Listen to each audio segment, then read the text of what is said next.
Buenas tardes. El tema que vamos a abordar hoy es autoritarismo y totalitarismo, los conceptos políticos de autoritarismo y totalitarismo, cuáles han sido sus experiencias históricas y cuáles son sus características para poder identificar cuando se está produciendo un fenómeno de este tipo en la realidad política.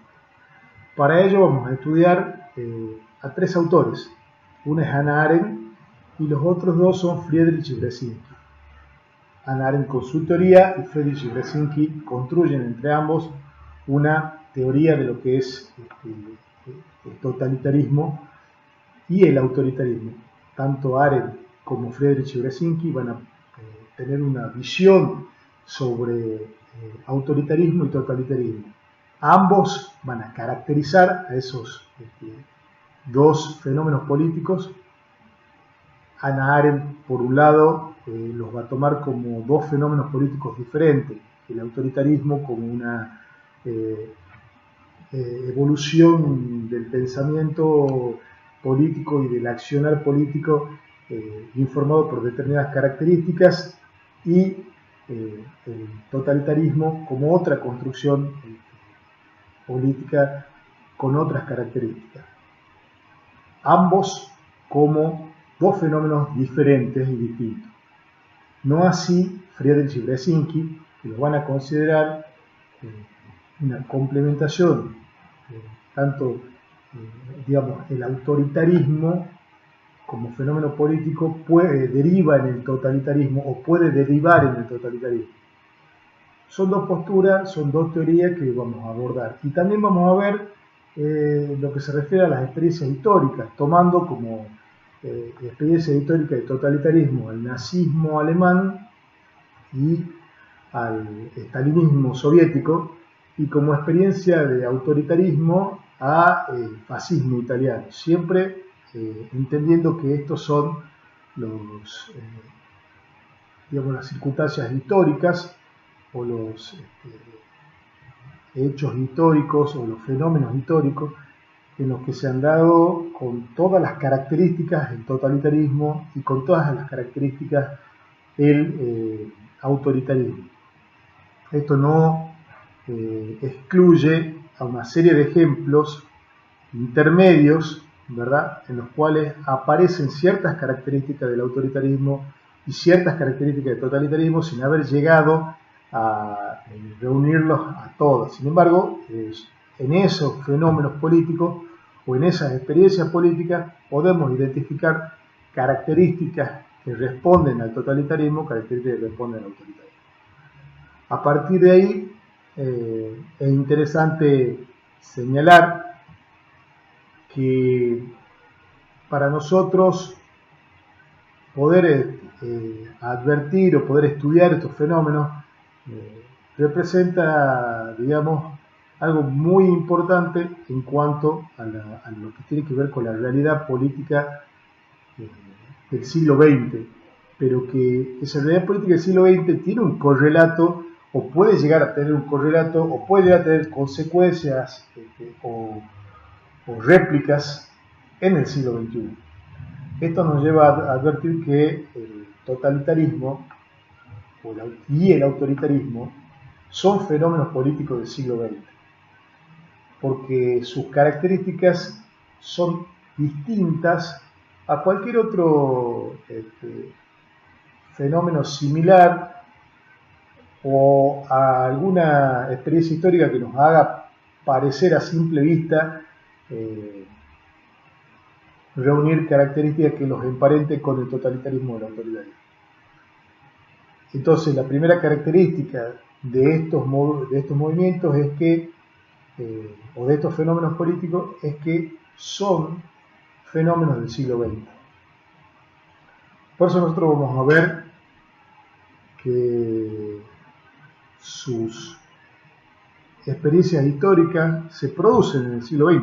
Casualmente no analizamos antes del siglo XX experiencias de historia que tengan que ver con algo que podamos denominar totalitarismo o con algo que podemos denominar autoritarismo. El autoritarismo nosotros hemos establecido el fascismo italiano. Para eso tenemos que pensar cómo se llega al fascismo italiano, cómo se llega a esa construcción política que va a gobernar Italia a partir de determinados preceptos y con ciertas características, y que además va a ser protagonista de la Segunda Guerra Mundial. Italia en la Primera Guerra Mundial es una de las potencias vencedoras. Esto es una gran diferencia tanto con la Alemania nazi como con la Rusia stalinista o la Unión Soviética stalinista, ¿verdad? Porque tanto Alemania, que junto con Austria-Hungría formaba las potencias centrales, digamos, como Rusia, que en su momento estuvo de parte de los aliados en la Primera Guerra Mundial y se enfrentó con Austria-Hungría y con el Imperio Otomano y con Alemania, ambos, por una cuestión de tiempo en el caso ruso, y bueno, por los desenlaces finales en el caso alemán, van a perder, van a formar parte de los países que pierden la guerra. Ustedes me dirán, ¿por qué Rusia pierde la guerra si es que los aliados en la Primera Guerra Mundial ganan la guerra? Bueno, porque Rusia, su participación en la guerra termina en el año 17 y termina con un armisticio forzado en virtud de los desastres que había sufrido militarmente el Frente Oriental en la Primera Guerra Mundial. No así en la segunda, como todos ustedes ya saben. Pero en cuanto a Alemania, Alemania también va a perder la guerra, porque en el año entre el 17 y el 18, más allá de la participación de Estados Unidos en la guerra, Estados Unidos en la Primera Guerra Mundial entra en el año 17. Luego de la Revolución Mexicana, porque Estados Unidos estaba con intereses y con la vista puesta en Estados Unidos, en lo que sucedía, en lo que sucedía en México y en el sur de Estados Unidos, porque los revolucionarios mexicanos tenían esa costumbre de entrar en el territorio norteamericano, inclusive de desarrollar algunas acciones bélicas en el territorio norteamericano, lo que hacía que Estados Unidos no pueda tener la tranquilidad suficiente en su área de influencia y en sus propias fronteras para poder dedicarse a una guerra europea. Terminada la situación de la Revolución Mexicana, Estados Unidos puede avanzar en lo que va a ser su participación en la Primera Guerra Mundial. Cuando entra Estados Unidos en la Primera Guerra Mundial, el balance de poder que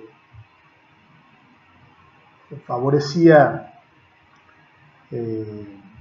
por muy poco a las potencias centrales, digamos Alemania, Austria-Hungría, se rompe y empieza a favorecer a los aliados de la Primera Guerra Mundial. Terminada la Primera Guerra Mundial, derrotada Alemania, ya expliqué lo de Rusia, Italia va a ser parte de los aliados que son las potencias triunfantes y son las potencias que van a poner condiciones en el Tratado de Versalles que se firma en el año 18. Perdón, en el año 19. El armisticio se da en el año 18 y en el año 19 se firma el Tratado de Versalles. En Versalles, Italia, cuando se sienta a negociar en lo que se llama la Sociedad de las Naciones, a posteriori de la Primera Guerra Mundial, reclamaba ciertos territorios en la zona del Adriático, en la costa del Adriático, el mar Adriático, y en la zona de Trieste. Y finalmente no les son reconocidos los territorios que ellos reclamaban a pesar de haber sido una de las potencias vencedoras.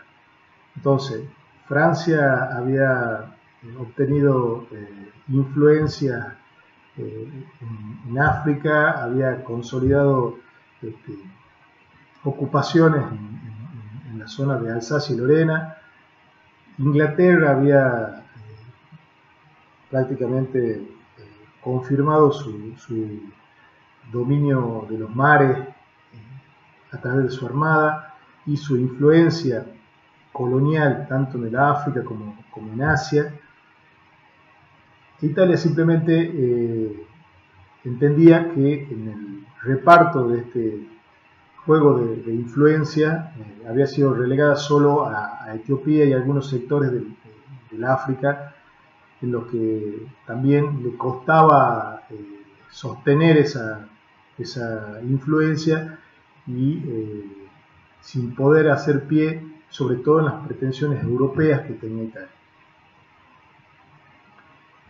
Esto va a generar descontento muy importante y va a empezar a abonar el camino para la aparición de este movimiento que es el fascismo italiano.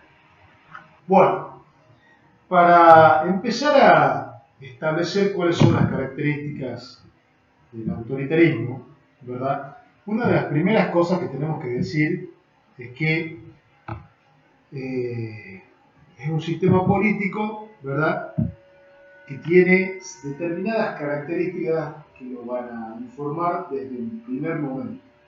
Una de ellas es básicamente que privilegia el aspecto del mando.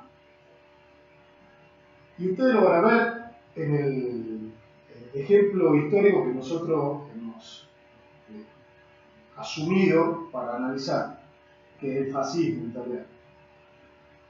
Ese fascismo italiano que surge en la década del 20, en 1920, como una reacción a la forma en que había sido tratada Italia, de forma desventajosa, a pesar de haber sido uno de los países que había triunfado en la Primera Guerra Mundial, cuando Italia establece por eso sus pretensiones como potencia ganadora, potencia vencedora en eso que fue la Primera Guerra Mundial. A partir de ahí, los liderazgos políticos de Italia se van debilitando y con ello surgen nuevos liderazgos que son canalizados por expresiones más extremas. Una de esas expresiones extremas va a ser el fascismo italiano. El fascismo italiano, como una característica propia que tiene en su estructura, figura esto que le acabo de decir, que es privilegiar el mando, ¿no? Privilegiar la acción, despreciar todo aquello que no tenga que ver con lo fáctico. Ustedes saben que el líder del fascismo italiano es Benito Mussolini. Mussolini funda lo que se conoce luego como el movimiento fascista, que está corporizado en lo que son las camisas negras. La figura del jefe, en este caso Mussolini, era extremadamente importante y era el que determinaba e informaba las características y las políticas que iba a llevar adelante el movimiento. Otra de las cuestiones que tiene como característica el fascismo o el totalitarismo, el autoritarismo, es que menosprecian como elemento para la construcción política el consenso. Y si desprecian el consenso, ¿cuál es la manera de actuar? Bueno, es la imposición. Es obligar al otro a que haga lo que yo quiero. ¿Cómo se hace eso? Bueno, a través de la violencia en la mayoría de los casos y a través de características como, por ejemplo, la desaparición de las instituciones republicanas. Recuerden ustedes que la República moderna plantea un poder ejecutivo, un poder legislativo y un poder judicial. El fascismo, cuando toma el gobierno, en esa famosa marcha sobre Roma, en la cual Mussolini, con miles de camisas negras, el movimiento de camisas negras, llegan a Roma y desfilan por sus calles y toman el poder. A partir de ahí, lo que significaba la división de poderes no existe más.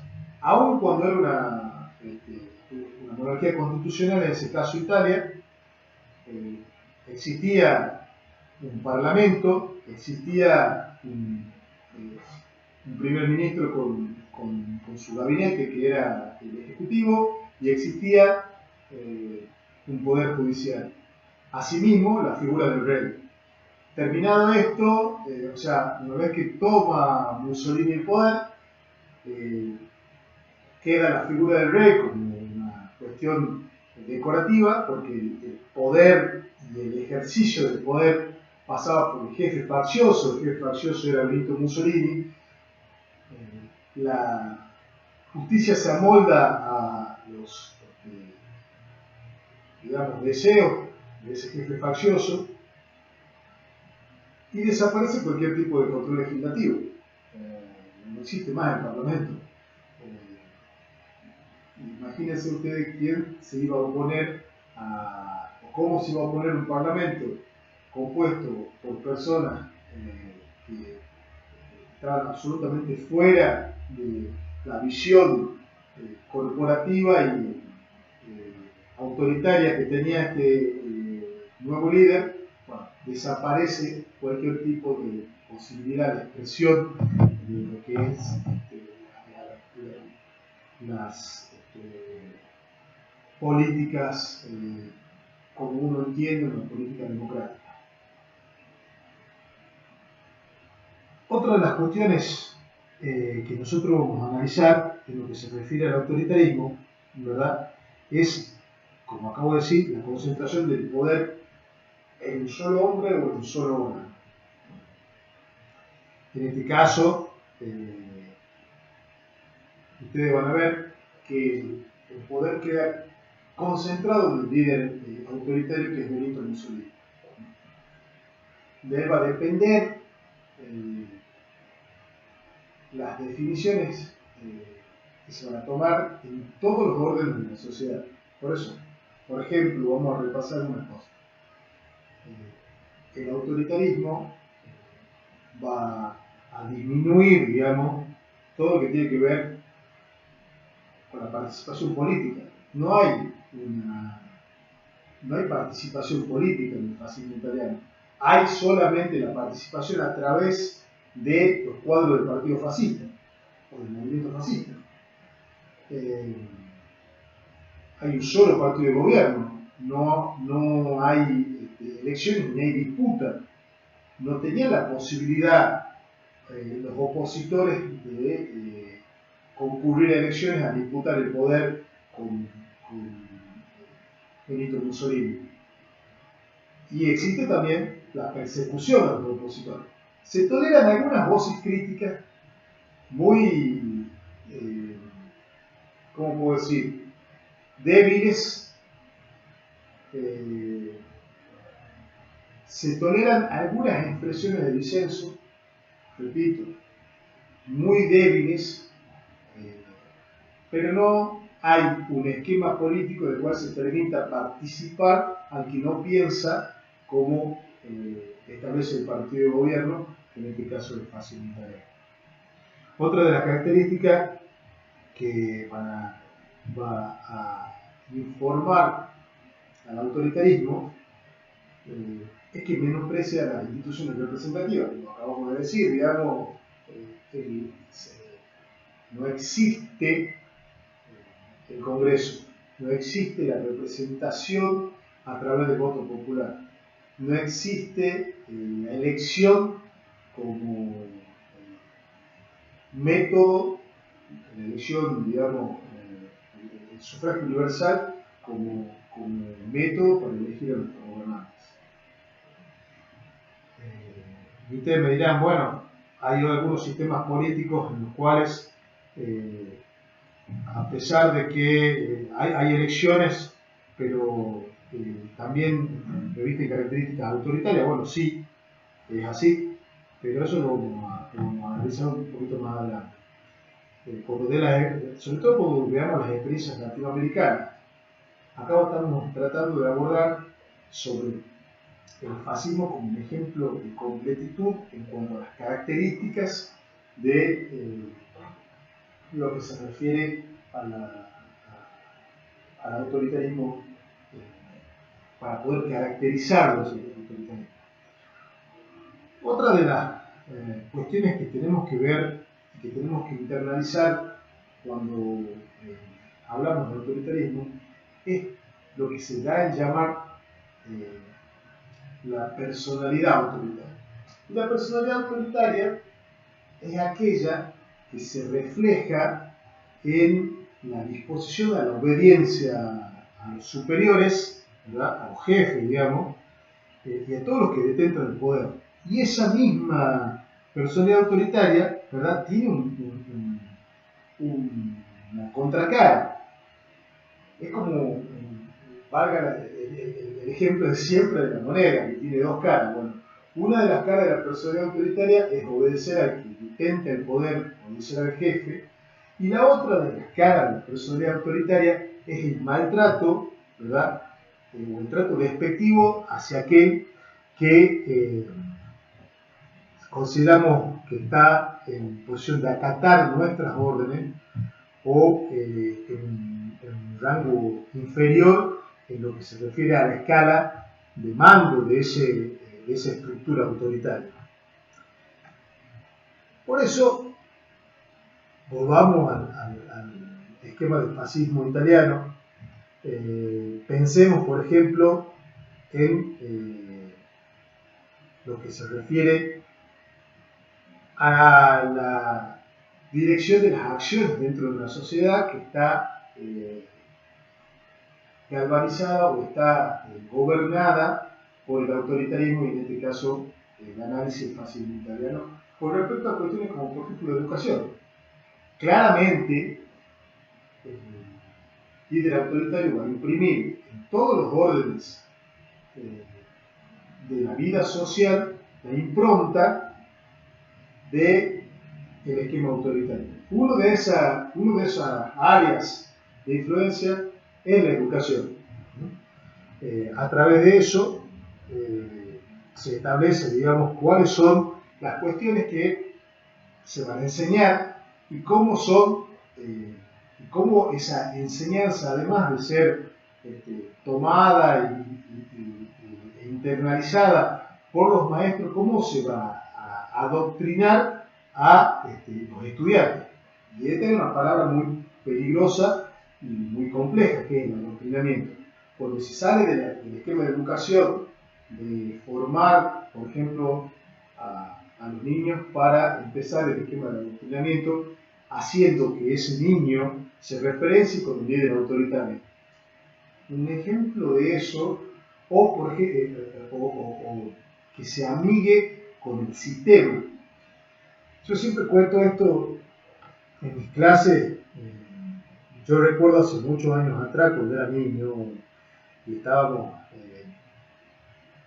en Chile de visita, me tocó observar cómo, estoy hablando del año 78, en la Chile de Pinochet, cómo se enseñaba a los niños la utilización, digamos, de uniformes militares y demás cosas, y una feria abierta de armamento para que ellos pudieran ver cosas que son totalmente reservadas a personas mayores, como son las armas, es una manera de amigar con el sistema, que en ese momento era la dictadura de Pinochet, a las futuras generaciones. Y también una manera de amigar a ese niño dentro de su inocencia y de su formación, su esquema de formación, porque eran todos niños de la escuela, con el líder autoritario del momento. No es esto mismo que le estoy contando como una anécdota propia, que he vivido hace muchos años en Chile, yo también era un niño, trae la característica del esquema educativo en el fascismo italiano y en todos los autoritarismos.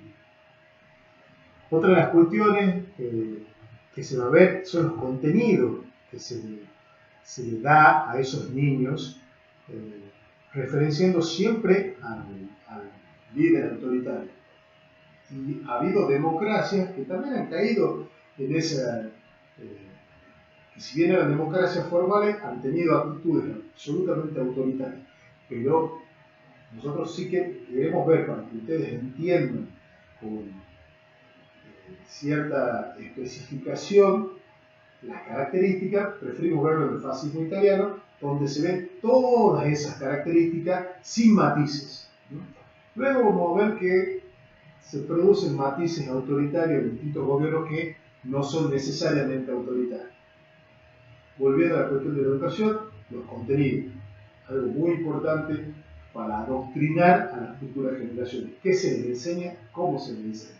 Y esa estructura tiende siempre a que el niño que está siendo adoctrinado, o el joven que está siendo adoctrinado, o el adulto que está siendo adoctrinado, se referencie con el líder autoritario. La otra cuestión es que vemos es cómo se transmite, digamos, la autoridad. Si hay ausencia de parlamento, si hay ausencia de elecciones, hay ausencia de representatividad, nosotros tenemos una democracia representativa, ustedes lo saben, entonces nosotros elegimos a nuestro gobernante. Si el legislador, el concejal, el intendente, el gobernador no lo elige el pueblo, sino que lo elige el líder autoritario, la manera o la dirección en que se transmite la autoridad deja de ser de abajo hacia arriba, el pueblo elige a su gobernante, y pasa a ser de arriba hacia abajo. El líder autoritario elige quiénes son los que van a gobernar al pueblo en su nombre, quiénes son sus delegados del poder, y que se reportan exclusivamente con ese líder autoritario.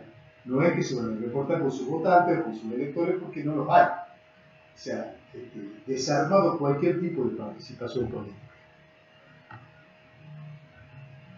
Otra de las cuestiones,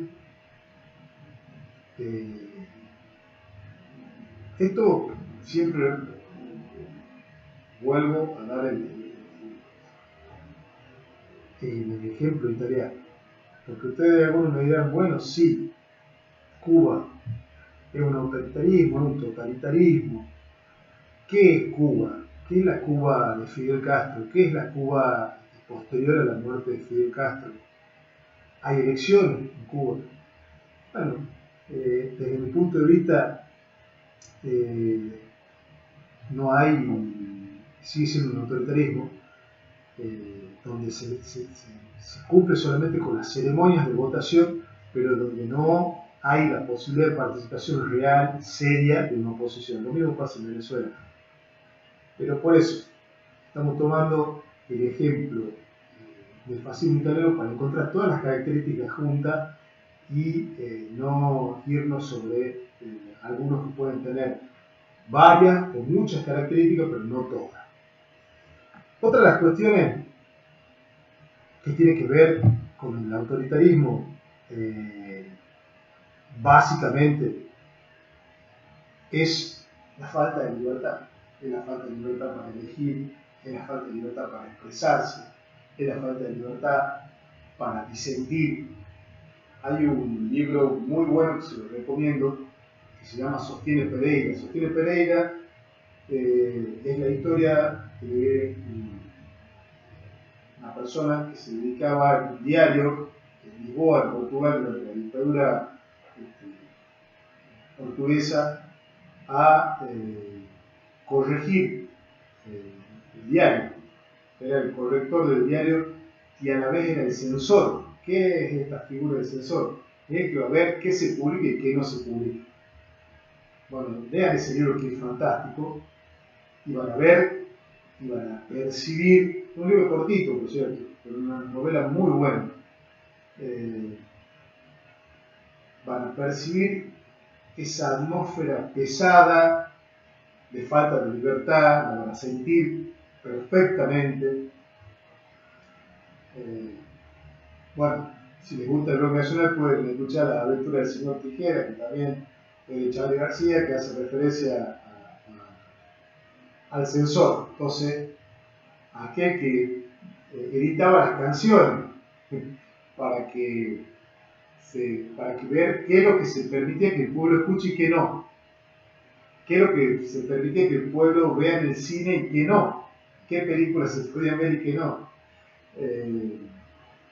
Desde las canciones más básicas de la música popular hasta las canciones más de vanguardia, podría ser del rock nacional, cosas por el folclore, el tango, todo lo que era la música, todo lo que era el cine, todo lo que eran los diarios, todo eso estaba censurado. Y censurado significa bajo la supervisión del censor, y el censor es alguien, exclusivamente un representante de ese líder autoritario para que haga esas cosas. Entonces está la falta de libertad. Está la falta de libertad para expresarse, está la falta de libertad para disentir, obviamente en las elecciones. No había la posibilidad de decir no me gusta el líder autoritario porque corría el riesgo de la vida propia. Esta es otra de las características, digamos, del autoritarismo, del fascismo italiano y en los demás autoritarismos a través de las distintas experiencias del mundo. La violencia es el elemento central e informante de esos movimientos autoritarios. Entonces, la libertad se torna formal pero no efectiva, ¿no? Obviamente la oposición está suprimida o invalidada. Por ejemplo, en Italia fascista sí había oposición, pero ¿dónde estaba la oposición? Era la guerra partisana, la resistencia que estaba organizada contra el fascismo, y era una cuestión netamente militar, digamos, de acción política, porque no había canales de participación para la oposición. Obviamente el pluralismo partidista quedó absolutamente eliminado. Los partidos que se podían llegar a tolerar eran aquellos partidos que estaban alineados con el régimen. Y si no estaba alineado con el régimen, no existía, se los intervino, se los cerró. En el caso del Partido Comunista, que digamos representaba en ese momento la oposición a lo que el fascismo italiano pretendía, directamente se lo declaró ilegal y se persiguió a todos sus integrantes, como así también a todos aquellos que aspiraban a una democracia liberal. También fueron perseguidos ellos, distintas expresiones en la política italiana. Y por supuesto, la autonomía de todo lo que forma, de los distintos grupos que forman parte de la sociedad de un país que está bajo un gobierno autoritario, queda desdibujada y absolutamente suprimida. Desde el fútbol hasta, o sea, donde yo he visto documentales y por ahí es divertido ver cómo se beneficiaba Italia en algunos mundiales por el simple hecho de que su gobierno, digamos que alojaban al mundial y que el gobierno había sido el gobierno de Mussolini en ese momento. todos los sistemas o los subsistemas que generan, que forman parte de la sociedad, el deporte, los medios de comunicación, la educación, la política esencialmente, la economía, todo queda subsumido ante el poder del líder autoritario. Y por supuesto, ante el poder del líder autoritario y de la decisión de ese líder autoritario. Entonces, ustedes verán que el autoritarismo, digamos, se muestra como siempre me imaginé como un cuarto que está absolutamente oscuro, donde hay una cerradura de esas viejas, de esas llaves grandes, en la cual uno puede a través de esa cerradura ver un poco de la luz. Pero uno está en ese cuarto oscuro y ese cuarto está cerrado, ¿verdad? Entonces ve la luz a través de esa rendija, ve la luz a través de esa cerradura. Porque los medios de comunicación están controlados, porque la educación está controlada, porque no se puede pasar de ciertos límites, los límites son muy claros, muy específicos, y las consecuencias de pasar esos límites son muy grandes. A pesar de que siempre vamos a ver que hay algunos medios de presión que mantienen su capacidad, ¿verdad?, de seguir influyendo en el líder autoritario, como por ejemplo las grandes corporaciones económicas lo hicieron con Mussolini, como por ejemplo el Vaticano. Recordemos que el Vaticano está en Roma, digamos, o sea, tiene a la Iglesia Católica en Roma, y la Iglesia Católica también era un elemento de presión, y que no podía ser ignorado y que no podía ser tampoco avasallado con tanta facilidad, porque más allá del líder autoritario y tener los medios para hacerlo, era la Iglesia Católica en Roma, en Italia. Entonces, no dejaba de tener poder para enfrentar, o poder para, no para enfrentar porque no lo hizo, pero sí poder para presionar al gobierno fascista hasta un cierto límite. Convengamos siempre esa característica de la posibilidad del límite que tiene, ¿verdad? Y ese va a ser una diferencia, ahí empieza a aparecer una diferencia con el totalitarismo. Que aquí en el autoritarismo,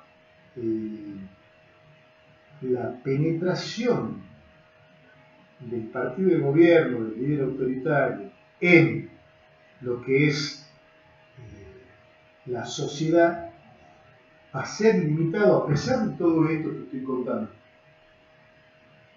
En el totalitarismo, a diferencia del autoritarismo, y acuérdense de esto, la movilización de la sociedad siempre va a ser mucho más alta. La movilización de la sociedad, la penetración en la sociedad va a ser absoluta. Ya cuando lleguemos a la característica del nacionalsocialismo, por ejemplo, lo van a notar. Pero entonces repasemos.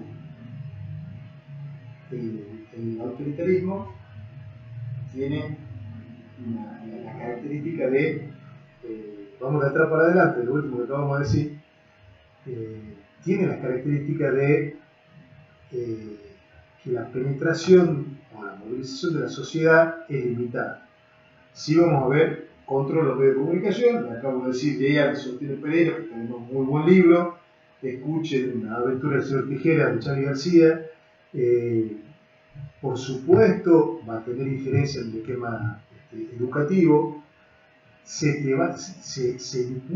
impusieron y se imponen en los esquemas autoritarios los límites muy claramente, y algunos grupos de presión conservan su capacidad de acción a pesar de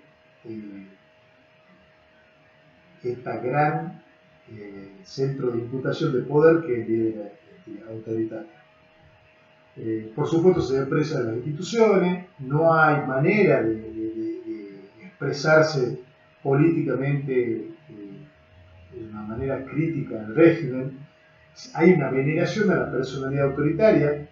Ustedes lo pueden ver no solo con Mussolini, lo pueden ver con Pinochet, lo pueden ver con Stroessner, lo pueden ver sobre todo en los momentos del Mundial 78 en la Argentina, lo pueden ver con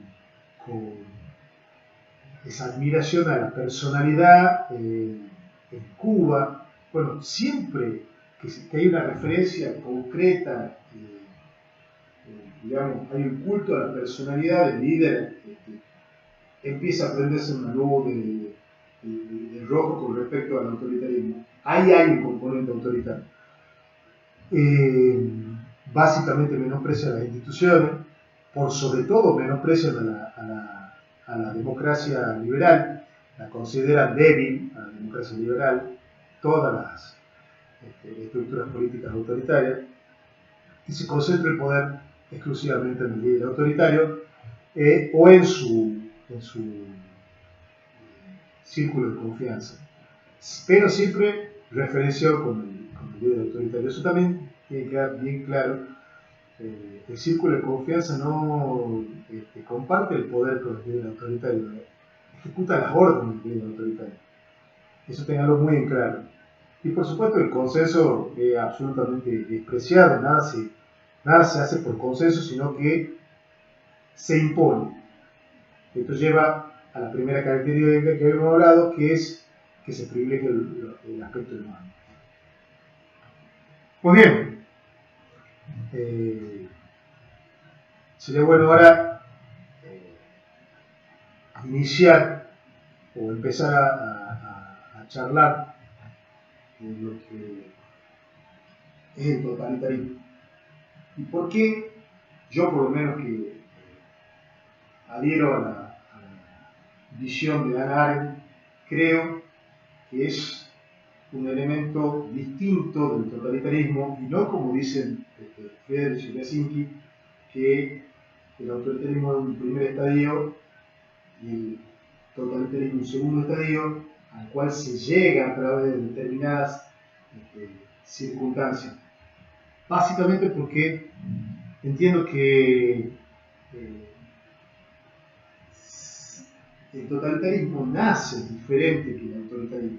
Pueden ser parecidos en algunas cosas, pero nacen diferentes, se desarrollan diferentes y terminan diferentes también.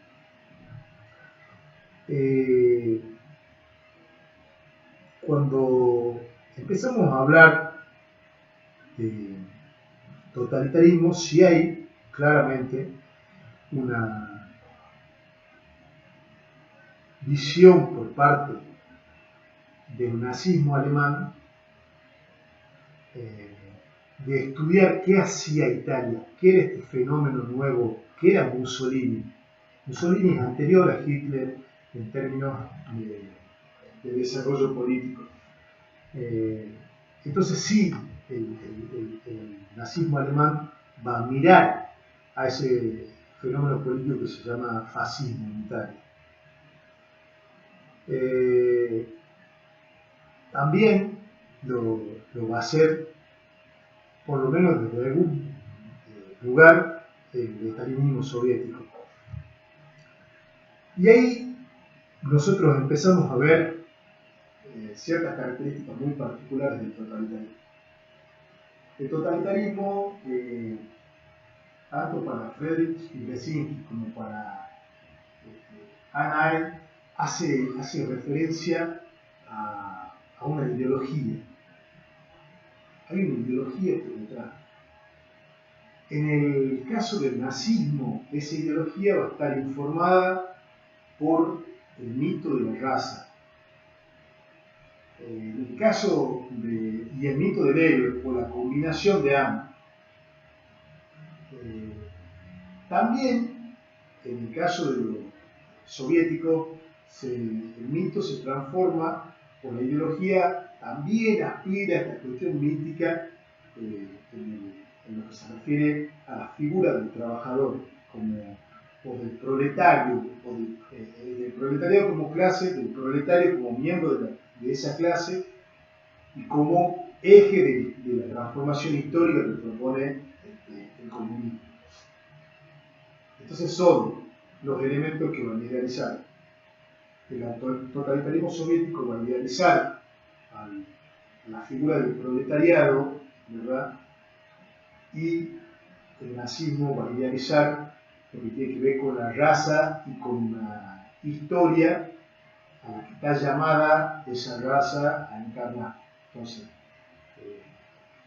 este mito de la raza que caracteriza al nazismo es pensar en Alemania como producto de la raza aria.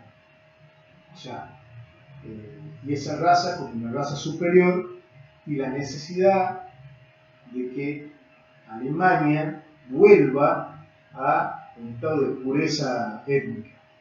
Esto que a nosotros hoy nos parece aberrante y absolutamente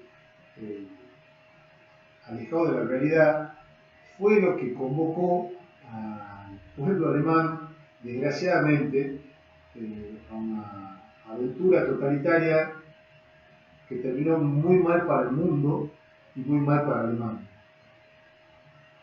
Ustedes piensen que Alemania había perdido la Primera Guerra Mundial y que el desenlace final de la Primera Guerra Mundial es sobre el final de la guerra, casualmente, me refiero, hasta el año 17, lo había dicho en la primera parte de la clase, Alemania sostenía con cierta ventaja el frente europeo, a pesar de que por las características de la guerra de trinchera y de la baja movilidad que existía en el esquema de conflagración que caracterizaba la Primera Guerra Mundial, era muy difícil romper los frentes y permitir una ventaja militar. Sin embargo, Alemania había logrado algunos avances como algunos retrocesos. Estancados en ese esquema y con la posibilidad todavía de gravitante, digamos, para obtener un desenlace favorable, con la participación de Estados Unidos en la guerra, con la aparición de Estados Unidos en la Primera Guerra Mundial, que se incorpora tarde, como les dije antes, el balance de la guerra se va a romper en favor de los aliados, lo cual hace que el pueblo alemán empiece a creer que hubo factores exógenos a la cuestión militar que llevaron a la derrota. Esto agravado por las condiciones que el Tratado de Versalles le impone a Alemania. Alemania queda después del Tratado de Versalles para pagar la deuda de guerra, porque cuando uno va a la guerra, después tiene que pagar por todo el daño ocasionado a la potencia con la cual se ha enfrentado, como firma un tratado de paz. Esto hizo que la deuda de guerra de Alemania sea muy grande. Una de las maneras que tuvo Alemania para pagar la guerra, o para pagar la deuda de guerra, fue que Francia ocupara territorios que estaban en disputa, pero además ocupara y explotara ciertas minas de carbón en Alemania. Esto, sumado al hecho de que a Alemania se le prohibió tener ejército, más que una cuestión cuasi policial, porque era un ejército muy disminuido, netamente defensivo o de control frontera adentro. Tampoco se les permitió tener carros de combate, lo que ustedes conocen como tanque. Por supuesto no podía tener fuerza aérea, no podía tener aviones y no podía tener buques de guerra. Eso se fue permitiendo, se permitía solamente tener, por ejemplo, clubes de planeadores, para que puedan volar. Si querían volar, pueden volar solamente con planeadores. Los buques que podían tener no podían tener más que una cierta cantidad de tonelaje de desplazamiento, y más riesgo, creo que eran 30.000 toneladas de desplazamiento, lo que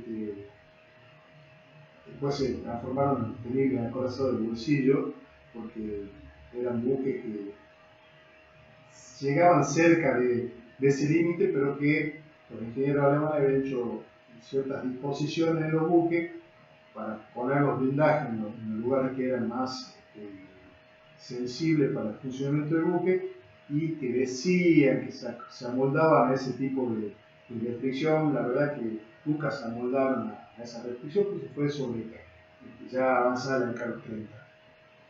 Una vez terminada la Primera Guerra Mundial, Alemania no podía tener, como les acabo de decir, fuerzas armadas.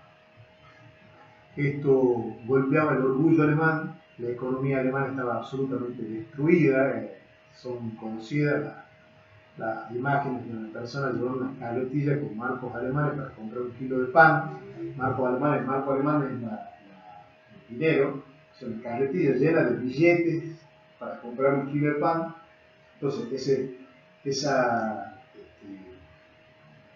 economía destruida, ese país ocupado en ciertos lugares por la potencia con la que había ido a la guerra, principalmente por Francia, la moral general del país venida a menos, empezó a minar la autoridad política de los gobiernos alemanes que emergieron luego de la República Weimar.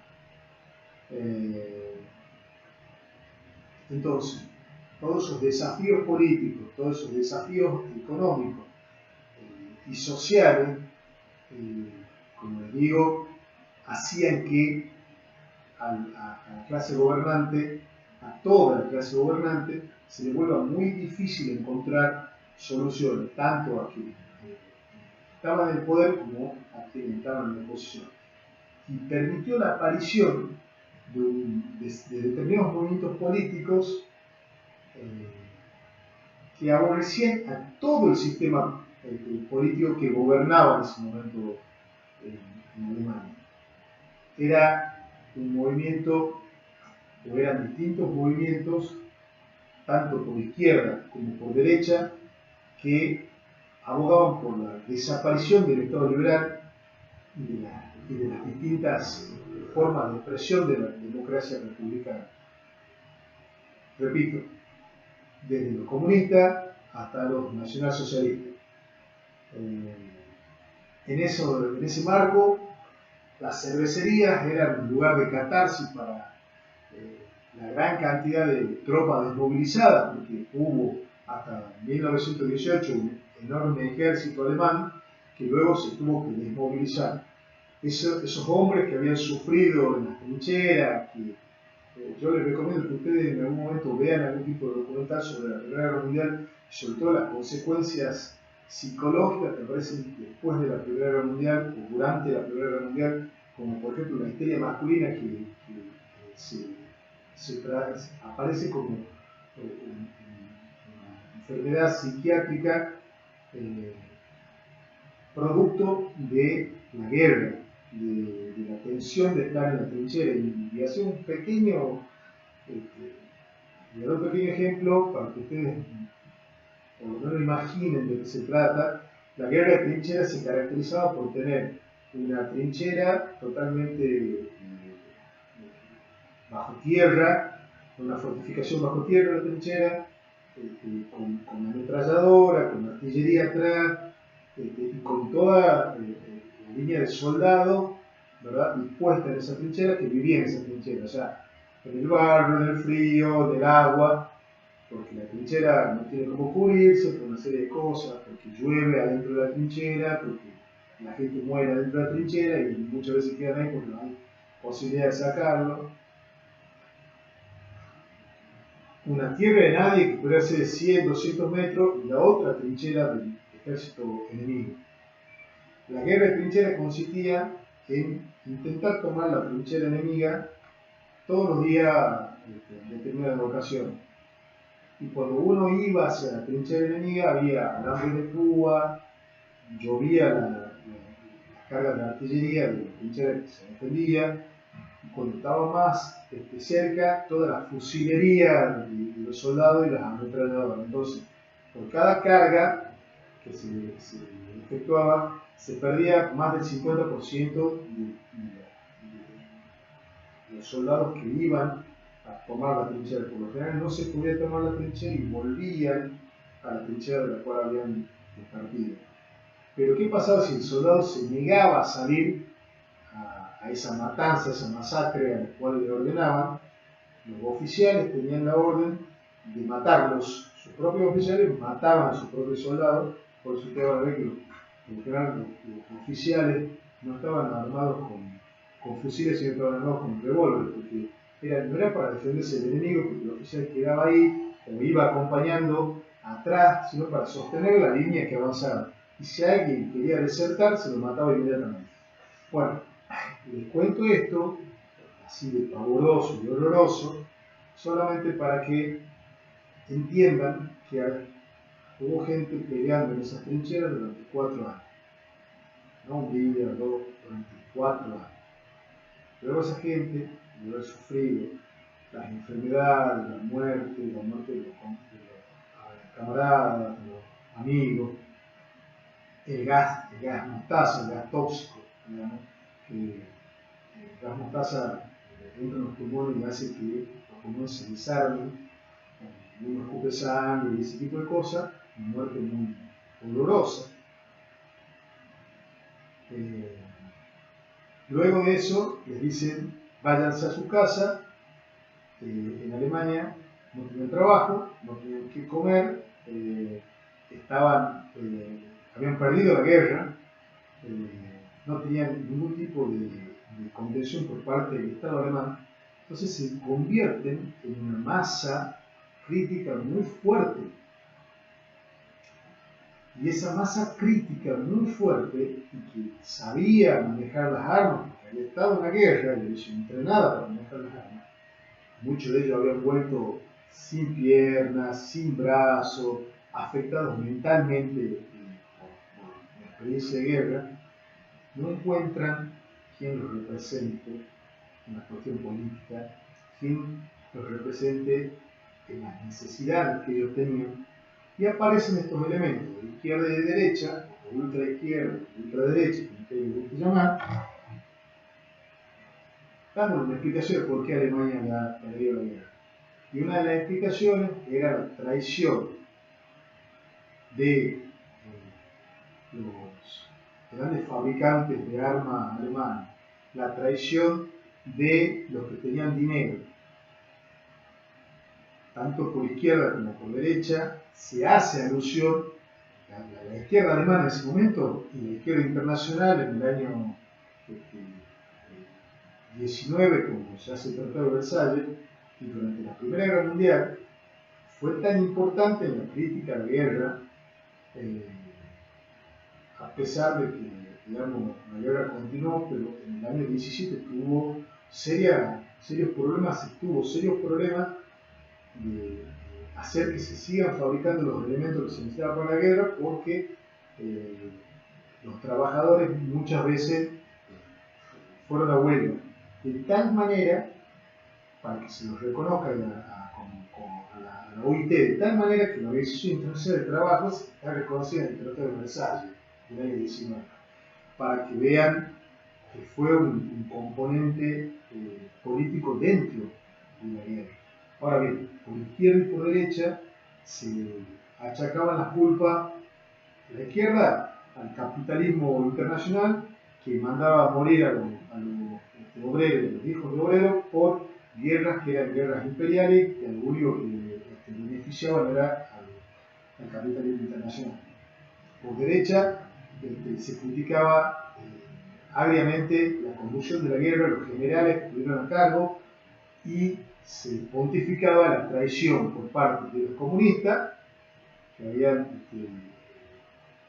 boicoteado el esfuerzo de guerra, y también de los capitalistas. Y dentro de los capitalistas, de las grandes fortunas, apuntando directamente a los capitalistas de religión judía para conformar un enemigo único al cual echarle la culpa, apoyándose además en la larga historia de antisemitismo que tiene Europa anterior a la Edad Media, o sea, en la cual los judíos venían siendo perseguidos tanto por los cristianos en un momento, como por reyes en otro momento, como por una combinación de ambos, por el hecho de no profesar la fe católica. Esto en el siglo XX llega a una vuelta de tuerca de demencia, entendiendo mejor dicho, en la visión del nazismo, de decir que el judaísmo, que es una religión que acompaña una cultura, era una raza, algo absolutamente falso, que esa raza era una raza inferior que había perjudicado a Alemania y que además eran traidores durante la guerra y por culpa de ellos se había perdido la guerra y que sometían al pueblo alemán. O sea, eran los responsables de todos los males de Alemania.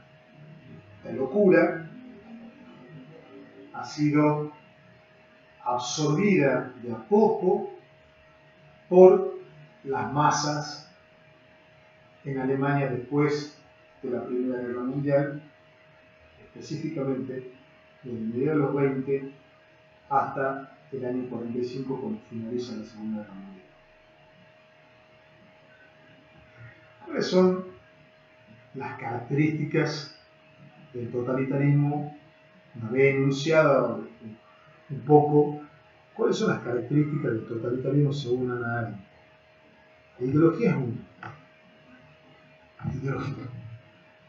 La ideología nacional-socialista, que es la que explica, digamos, con certeza cuál es el curso de la historia, ¿verdad? Haciéndose absolutamente independiente de la experiencia de la realidad. Los alemanes habían generado algo que se llamaba Ahneberger, que era los nazis, ¿no? Que era una sección dependiente de la SS, de la tropa de tormento de las Sturmtruppen, que se dedicaba exclusivamente a la arqueología. ¿Saben para qué? Para tratar de buscar justificaciones históricas para sostener la teoría impuesta por la ideología en la Alemania nazi. Nunca encontraron nada. Ellos buscaban a la raza aria en la India, como gigante, no gigante, pero gente de mayor tamaño, rubio, de ojos azules. Nunca encontraron justificación de que ellos eran arios, nunca encontraron ningún tipo de justificación empírica de que los alemanes provenían de una raza superior, en la cual eran todos rubios y ojos azules. Sin embargo, ellos continuaron pontificando ese tipo de ideas, basado exclusivamente en la ideología. Nada en la realidad, nada en la experiencia empírica, simplemente en la ideología. Otra de las cuestiones, ¿verdad?, que va a caracterizar el totalitarismo, en gran medida el totalitarismo alemán, pero también el totalitarismo soviético, es esto de la ideología oficial. Hay una ideología del régimen. Alemania es nacionalsocialista a partir de que Hitler, a través de elecciones democráticas, gana el Parlamento y es nombrado canciller. Recuerden eso. Y recuerden eso porque es una de las clásicas pruebas de posible fallo de la democracia, cuando las democracias no advierten los procesos autoritarios o totalitarios dentro de su seno. Hitler es un producto de la República de Weimar en el sentido de que fue elegido sus representantes por el voto popular hasta que tuvieron la mayoría en el Reichstag y se lo nombró canciller, dentro de los parámetros institucionales de Alemania en ese momento. Una vez que asume el gobierno, incendia el Parlamento. Una vez incendiado el Parlamento, lo incendian realmente, prenden fuego el Parlamento y culpan a los judíos de haber prendido el fuego del Parlamento, y se inicia una cacería de niños, mujeres, ancianos, por simple hecho de ser judíos. Eso, que luego se va a transformar en el Holocausto y que va a costar 6 millones de vidas en los campos de concentración, empieza ahí en la definición ideológica de que Alemania había sido traicionada y de que Alemania había sido entregada por el sionismo internacional durante la Primera Guerra Mundial. Otra de las cuestiones que nosotros tenemos que ver es que el totalitarismo no puede funcionar sin el terror.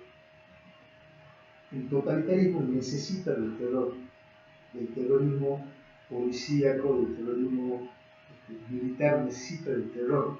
Por eso va a generar distintas agencias para que se encarguen de ese terrorismo, que es hacer que toda la sociedad sepa que está al alcance de la voluntad del líder totalitario. Y ahí hay una diferencia con el autoritarismo, porque el autoritarismo por lo general no llega a compartimentar tanto las instituciones, sobre todo la familia, que es la institución base de cualquier sociedad. La familia de tipo que ustedes quieran, pero la familia es la institución base de la sociedad. El nazismo llega a penetrar la familia, llega a masificar a la sociedad, llega a hacer que cada individuo de la sociedad se sienta aislado, se sienta solo en medio de la multitud. Es lo que ellos le llaman haces intercambiables. ¿Por qué? Porque trata de informar a cada individuo, trata de adoctrinar a cada individuo en la lealtad con el líder exclusivamente. El individuo se relaciona directamente con el líder totalitario. A pesar de que esté rodeado de una enorme multitud, le responde solo al líder autoritario. En su familia le responde solo al líder autoritario. Yo les recomiendo que lean un libro que se llama 1984, que es brillante en ese sentido. Tiene una anécdota, tiene una parte que es brutal, pero en la cual el miembro del partido se siente muy orgulloso de su hija niñita de 4 años, que formaba parte de las juventudes del partido, y la delación, digamos, o sea, entregar a un traidor es algo muy venerable en esquemas totalitarios, algo que es muy reconocido. Este hombre, que era un típico miembro del partido, totalmente relacionado con identificado con el líder totalitario en esta novela de ficción, que es 1984, es entregado por su hija como un traidor. Y él se plantea que él se debe haber equivocado y que gracias a Dios su hija lo entrega como un traidor. Esto, que está demostrado en 1984 como una ficción, era algo que sucedía en la Alemania nazi. Se entregaba a las familias si se consideraba que estaban por fuera de los parámetros del nacionalsocialismo alemán, por fuera de los parámetros ideológicos del partido, por fuera de los parámetros en cuanto al comportamiento que el Partido Nacional Socialista establecía. Terror segregación, aislamiento de las personas a pesar de las masas, aislados en masa, aislados dentro de la familia, toda la familia aislada, porque toda la familia está cooptada por la ideología nacionalsocialista. Lo mismo sucede en la Rusia soviética, solo que con otro, la Rusia estalinista, la Unión Soviética estalinista, con otros elementos informantes, pero que no era fiel a la revolución, que no era fiel a los preceptos del partido, también era entregado desde la propia familia, desde su círculo de amigos, desde la cuadra en la que vivía, desde el pueblo en el que vivía. Ustedes recuerden, yéndome de Alemania hacia la Unión Soviética, en la Unión Soviética existía lo que se llamaba los comisarios del partido, que eran aquellas personas que controlaban que la sociedad se comporte como lo esperaba el Partido Comunista Soviético. Otra de las características, ¿verdad?, es el monopolio partidario. Acá la verdad revelada la tenía el nacionalsocialismo, la verdad revelada la tenía el estalinismo, y no había otra opción. Quienes propusieran otra opción debían ser eliminados. La eliminación física, no solo la eliminación en la capacidad de actuar en política como sucedía en la Italia fascista, sino la eliminación física. Algo que podemos ver también en otros esquemas autoritarios y en otros esquemas totalitarios, como Pol Pot, como lo podemos ver hoy en Corea del Norte, como lo fue en algún momento China, que va del totalitarismo al autoritarismo según ya unas construcciones nuevas que están en análisis, porque no entran en ninguna clasificación, pero con esta característica. Volviendo a la característica del totalitarismo, el partido de gobierno es el único partido en el cual se puede participar, no hay otro. La otra cuestión es el monopolio de la utilización de la fuerza. En Alemania lo único que podían detentar las fuerzas públicas, estar armados y utilizar las armas eran los nazis. El ejército alemán se había transformado, recuerden ustedes, en una parte del partido. Estaba el Estado, todo el Estado era parte del Partido Nacional Socialista. Ahí es donde Hannah Arendt también habla de la complejidad que tiene esa sociedad en cuanto a las distintas organizaciones que se van cruzando en el ejercicio de la autoridad, siempre relacionándose directamente con el líder autoritario, con el líder totalitario que en este caso es Hitler. Pero ustedes fíjense que existía el ejército, las fuerzas armadas, la marina, la fuerza aérea, pero también existía la Gestapo, que era la policía secreta, las SS, que habían surgido del partido nazi, que eran las tropas de tormento, pero las SS estaban integradas en todas las fuerzas armadas, la Gestapo estaba integrada en todas las fuerzas armadas. Eso le permitió un control de todo el esquema militar y social. Le permitía estar en la educación, en los medios de comunicación, en el desarrollo científico, en el deporte. El caso más paradigmático son las Olimpiadas de Múnich, cuando Hitler llama al mundo en el 36 para mostrar los avances de la Alemania nazi, y se muestra intentando mostrarlo a través de las Olimpiadas, y que tiene un par de derrotas ahí en boxeo y con boxeador de color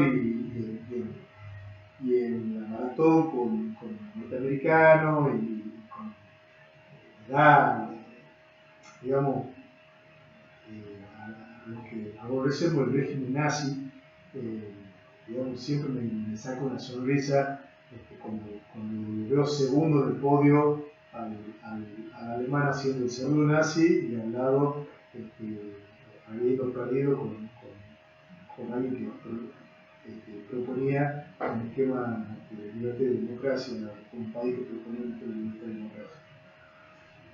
democracia. Bueno, también está esto de la utilización de todos los elementos, como el deporte, como la ciencia, para la finalidad del partido. Si ustedes ven, vean esas fotos y lo van a ver al deportista alemán haciendo el saludo nazi, porque toda la sociedad estaba cooptada por esta ideología. Y el que no, debería ser suprimido. No se toleraba que alguien no sea parte del partido. Por eso, ustedes van a ver que las naves de combate alemanas, como el Graf P, por ejemplo, el buque Graf P, o tenían la esvástica. La esvástica era un símbolo del partido, y sin embargo los buques de guerra alemanes lo llevaban. La bandera era la esvástica, se iba a reemplazar la bandera alemana por la bandera nazi. Lo mismo pasaba con los aviones, con los carros de combate, con todo. Eso es algo que no es un detalle ni que es menor, es el reemplazo del Estado, de la nacionalidad, de la posibilidad de ser parte de un Estado plural por un Estado del partido. Se podía hacer en tanto y en cuanto se era del partido. O sea, no había alemanes que no sean nazis. Para ser alemán había que ser nazi, porque si no era suprimido. Otra de las características muy importante del totalitarismo es la movilización permanente. Los nazis permanentemente iban poniendo la movilización social permanente, siempre iban poniendo nuevos objetivos. Por ejemplo, ellos tenían planeado, como ves, que hayan sido asesinados todos los judíos de Europa, y eso lo entendieron, generaron una red de campos de concentración y de exterminio pendientes de eso. Y una vez que se acabara con todos los judíos de Europa, la intención de Hitler era reemplazarlos como enemigos con los eslavos, que eran, por ejemplo, los rusos. Por lo cual se iba a seguir luego asesinando industrialmente a todos los que a los eslavos, digamos, los rusos. Esto no es una cuestión menor, digamos, ya una de las cosas que hizo el totalitarismo, a diferencia de cualquier experiencia histórica anterior, fue la industrialización de la muerte. Se generaron fábricas de muerte. Algo espantoso, algo que nos saca de la condición humana, porque no podemos imaginar que en un lugar se seleccionen a las personas y se los asesinen hasta utilizando parte de sus cuerpos para hacer cosas. O sea, un horror indescriptible. Yo les sugiero a ustedes que vean documentales sobre la entrada de los aliados en los campos de concentración, pero sí les voy a dejar dicho algo que lo sé y que lo tienen que saber. El Museo del Holocausto, ustedes pueden ver lámparas hechas con piel humana, lámparas de veladores hechos con piel humana, jabón hecho con la grasa de personas, sin contar la enorme cantidad de dientes, porque antes las prótesis se hacían con oro, entonces los dientes que se le ponían a la gente que le faltaba eran dientes de oro, se le arrancaban estando vivos los dientes para fundirlos y hacer el lingote y luego mandarlo a Suiza o a los bancos sudamericanos. Eso era el nazismo, matar a los niños, utilizarlos a los bebés para hacer, y los niños para hacer experimentos este, de altísimo riesgo, inclusive causándole la muerte, con la intención de causarle la muerte para ver en cuánto tiempo morían con determinados venenos, cómo soportaban determinadas condiciones, cómo lo soportaban los niños, las mujeres, los hombres, los ancianos, para perfeccionar armas.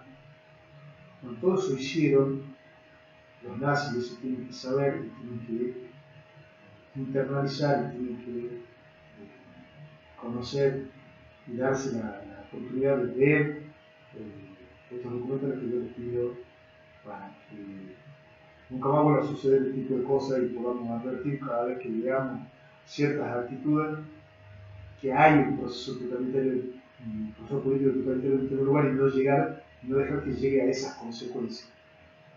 Sin contar la Alemania absolutamente destruida que dejó, sin un edificio en pie, que dejó el nazismo en el resto de la guerra y media Europa destruida, con el índice de muerte que no se había visto nunca en la historia.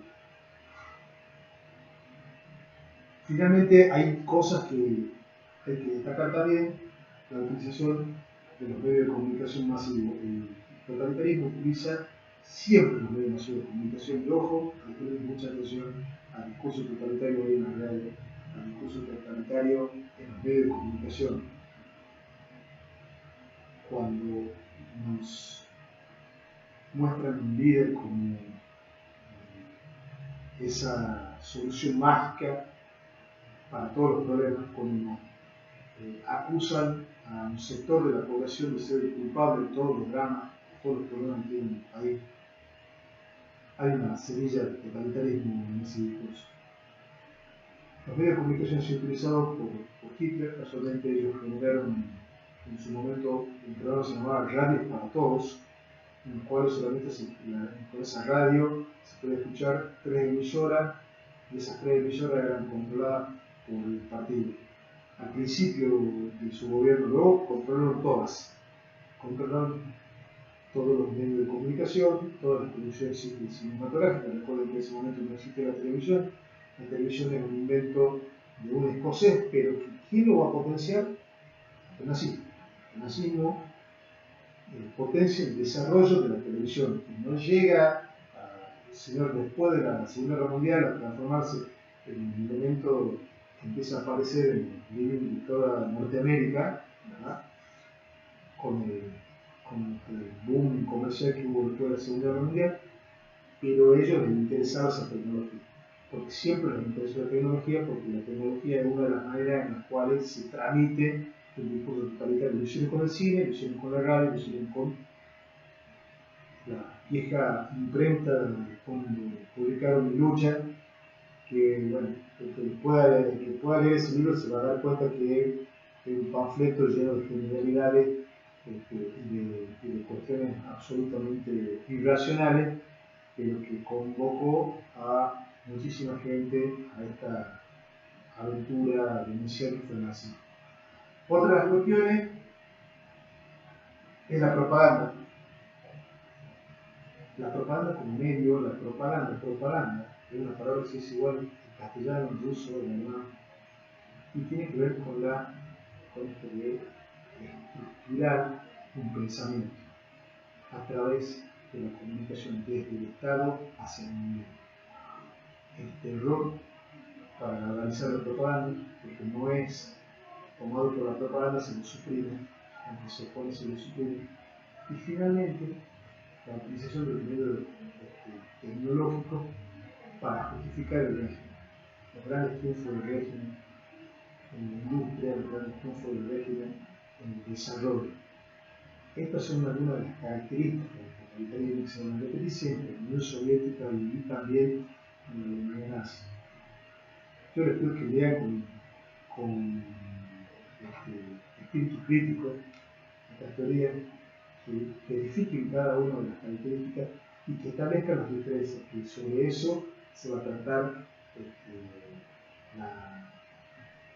el examen que van a tener, y sobre todo que sepan diferenciar y sepan establecer los momentos históricos de cada uno de los tipos ideales, serían, por llamarlo de alguna manera, que hemos utilizado para describir al autoritarismo y al totalitarismo. El autoritarismo es la experiencia fascista de Italia, con el totalitarismo sirve de una experiencia nazi en Alemania o una experiencia soviética stalinista en Rusia, en la Unión Soviética.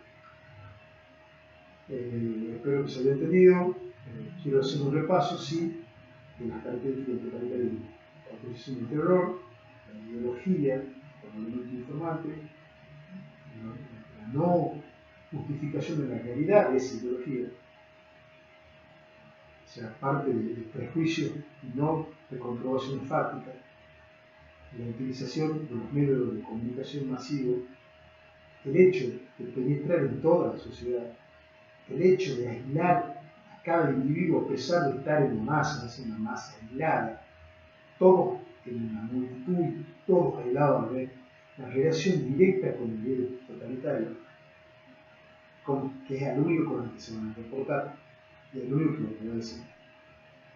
La utilización de la tecnología como una justificación del régimen y sobre todo el hecho de que todo el mundo sepa que está al alcance de la supresión, de la eliminación física a través de los órganos de control y de policía del Estado de Chile. Bueno, muchas gracias, espero que haya sido útil.